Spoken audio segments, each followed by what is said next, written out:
Hi friends, welcome to my channel Tarani technical. Friends, आज आम call forward विषय जानिबा।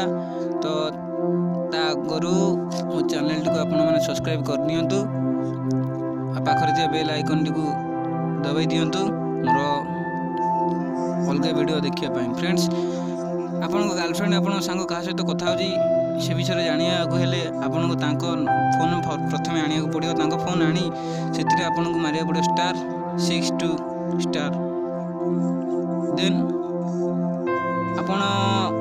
आपण को पाखु कॉल आस्तिले तांको फोन रे आपण को नंबर टी को मारिवे। आपण को नंबर टी को मारि छाडला परे हाज मारी आपण जो नंबर मारथिवे से नंबर रु तांको कॉल कर दिवे। को नंबर की तांको पाखु जो नंबर को कॉल आसी से नंबर रु आपण पाखे जो नंबरटा अछि से नंबर रु कॉल कर देबे। कॉल कर साला परे एमटी आसीबो कोड स्टार्ट हो तापर लिखियो call forwarding registration was successful. तापर आपण कोन करियो होबो ओके कर देबे।